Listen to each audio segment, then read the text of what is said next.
Olá pessoal, meu nome é Eduardo, seja bem-vindo ao canal. Estamos analisando o livro A Educação do Caráter, do Padre Gillett. Esse livro que trata sobre a educação do caráter, como nos tornar pessoas melhores aí, através do estudo e através da autorreflexão. E agora estamos na segunda parte do livro, que tem como título As Paixões e o Caráter. E agora no primeiro capítulo, que tem como título As Paixões e o Ideal Cristão.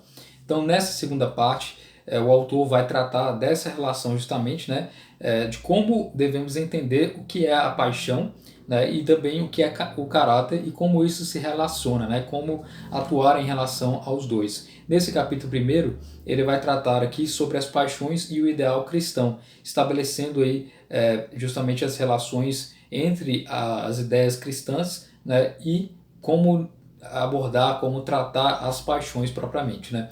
Inicialmente ele coloca uma concepção que vem de Julius Paoli no livro A Educação da Vontade, que diz, né, que a ideia é algo abstrato, é algo que não é concreto propriamente. E é necessário um esforço pessoal, é necessário um esforço que parte de você para que aquela ideia seja concretizada. A ideia, ela precisa ser amada, ela precisa ser ter uma certa atuação sentimental, emocional em relação a ela para que ela seja concretizada. Então é necessário esse vínculo propriamente, né? Então é indispensável que você se esforce para concretizar, para tornar uma ideia em uma ação propriamente. Isso se realiza através da vontade propriamente, né? E ele coloca que dentro dessa concepção da ideia cristã propriamente, ele coloca que nas origens do ser humano, né, com Adão e Eva, havia a ideia de que a força, né, era completa, especialmente as paixões e a educação do caráter também era plena propriamente, né?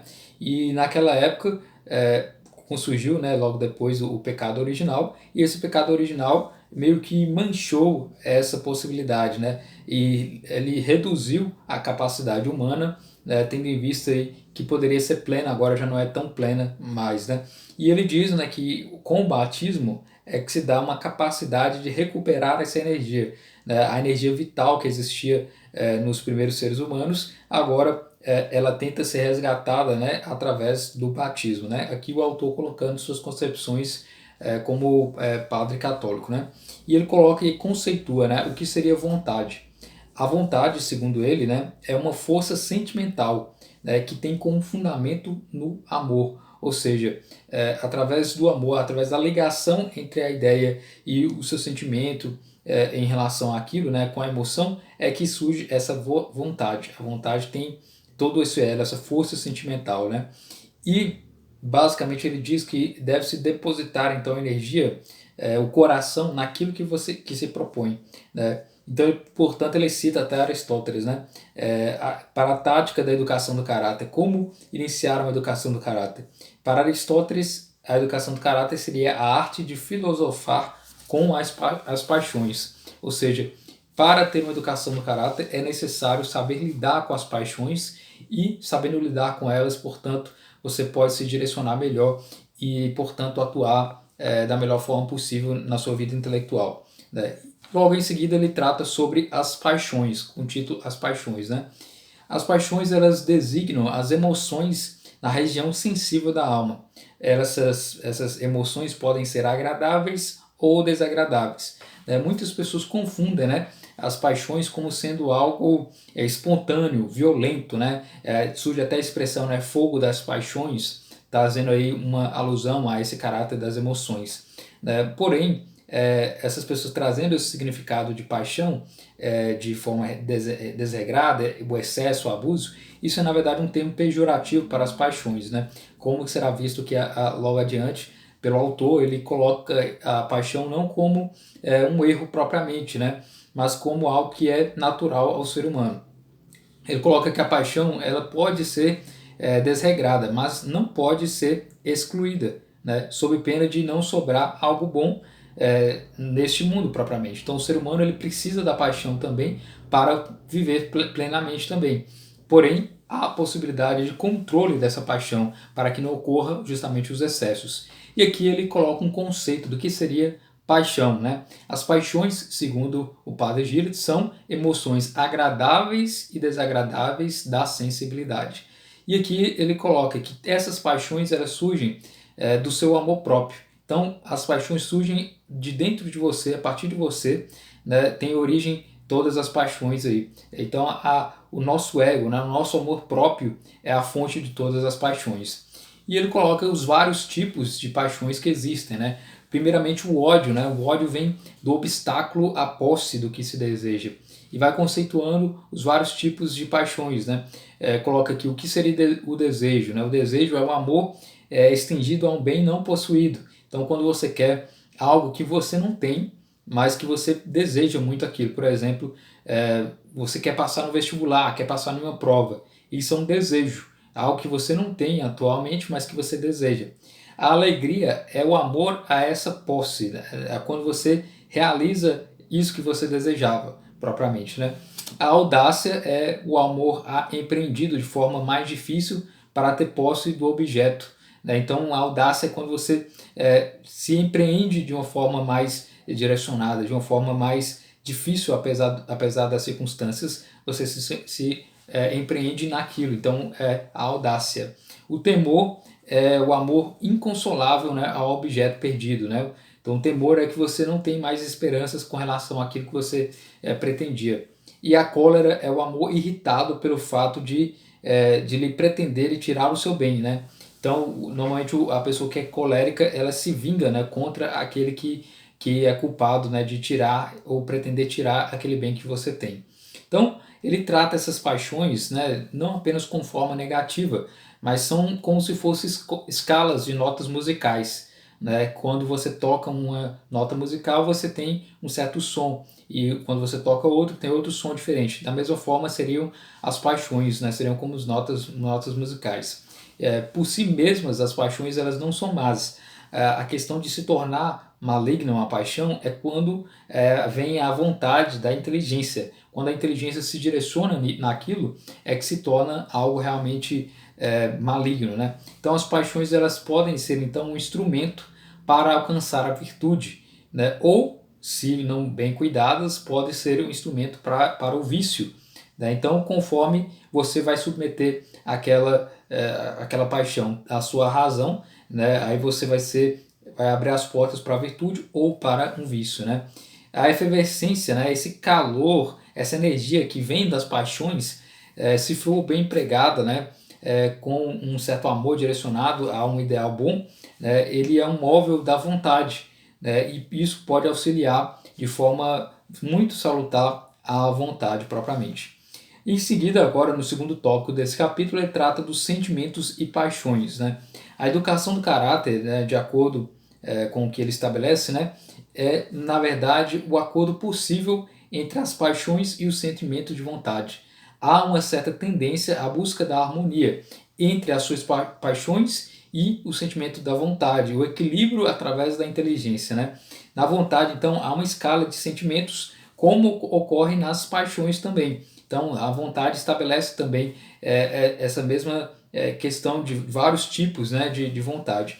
Só que as paixões elas não se orientam pela inteligência, enquanto que as emoções da vontade elas são normalmente guiadas pela inteligência. Então, há essa diferenciação entre os sentimentos e as paixões. As paixões surgem de forma espontânea, enquanto que os sentimentos ligados à vontade surgem de uma forma mais consciente, ligada à inteligência. E a vontade ela pode levar então à busca do prazer, né, com prejuízo da alma, porém ela será feita com consciência, né? A vontade então pode ser até mais maligna do que a própria paixão, né? A vontade dá à paixão um cunho moral, né? A vontade ela direciona melhor a paixão contra aquilo que é ou não a favor em relação ao ideal cristão, né? E esse sentimento cristão, quando ele é fraco, né? Ou seja, quando ele é sem amor, ele pode, portanto, receber das paixões uma fortaleza. As paixões podem fortalecer esse ideal cristão, né? E ele coloca aqui um pouco de vida para refinar sobre todas as energias com o ideal cristão. Isso é bem interessante. Ainda continuando sobre esses aspectos, o autor fala sobre a alma, né? A alma é como um órgão de dois teclados. Então a alma se divide em dois tipos de teclados, né? As paixões sensíveis, são essas que não estão direcionadas com a inteligência, e os sentimentos voluntários, que estão guiados com a inteligência. O caráter, então, ele seria uma harmonia da alma, um acordo entre a sua vontade e a sua sensibilidade. E ele ainda coloca que atingindo, né, essa harmonia entre paixão, né, e vontade, é que você poderá superar as dificuldades intelectuais. E um trecho interessante aqui que ele coloca, né?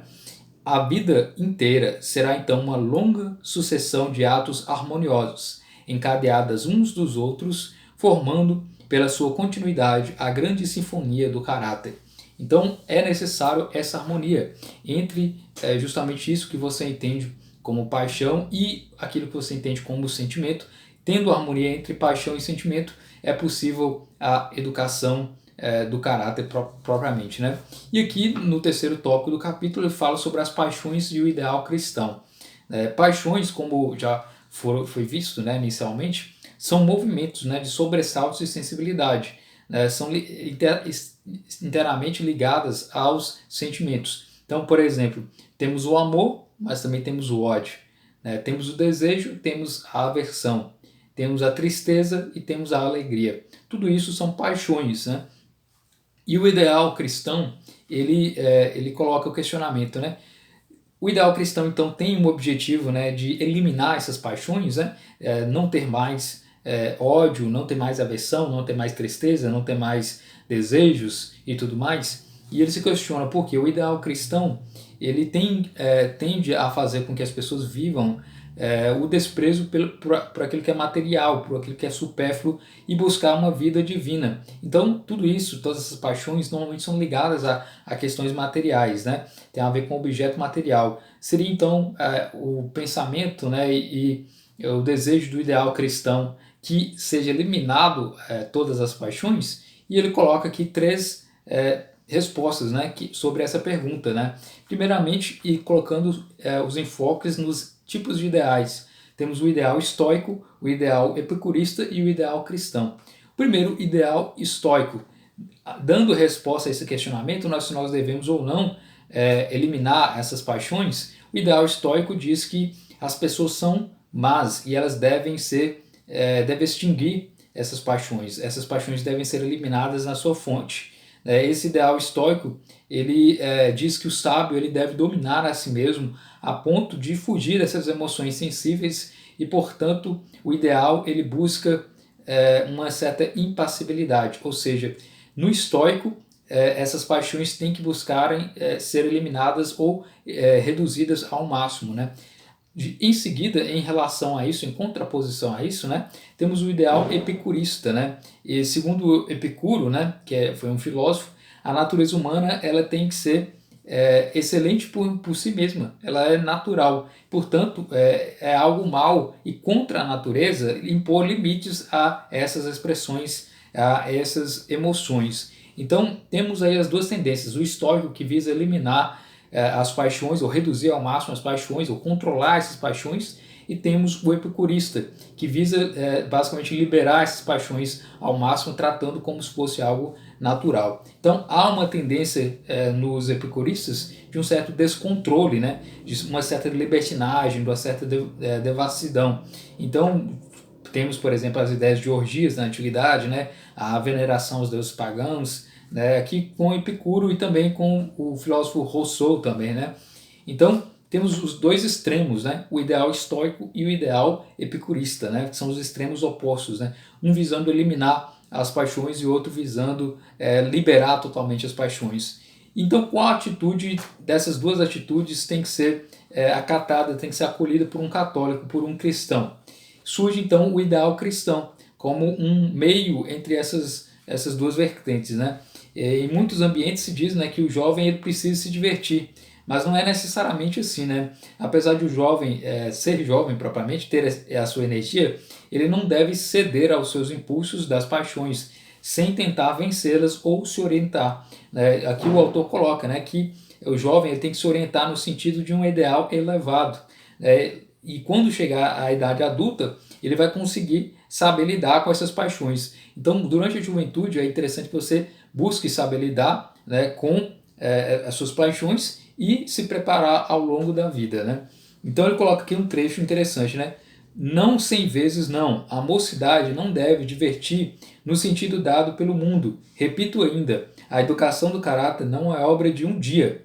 Não dá para deixar, então, de ser um intelectual, né, propriamente, não dá para deixar de ser um devasso e de se tornar um intelectual subitamente após 20 anos de devassidão, sem estudo, sem aprimoramento, né?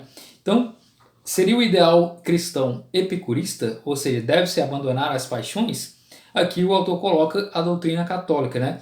Que Jesus propriamente, né, o próprio Jesus teve muitas paixões ao longo da sua vida, né? No sentido aí de usar essas paixões com propósitos, né? E ele coloca: as paixões são boas quando nos permitem tomar de assalto o ideal proposto pela fé à nossa atividade. São más quando dele nos afastam e nos paralisam à vontade.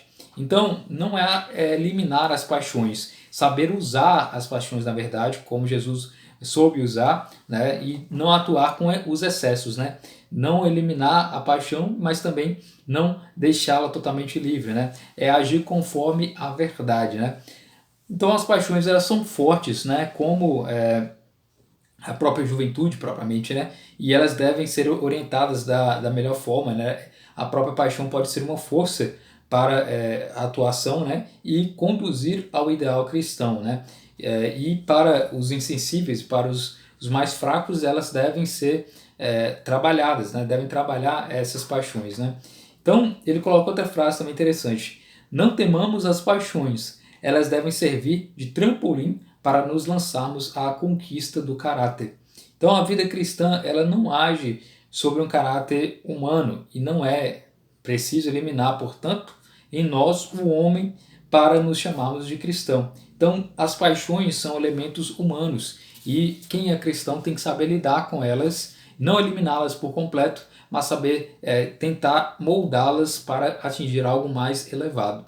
Então esse é o primeiro capítulo dessa segunda parte. Espero que você tenha gostado desse vídeo. Se inscreva no canal, curta, compartilha. Muito obrigado pela atenção.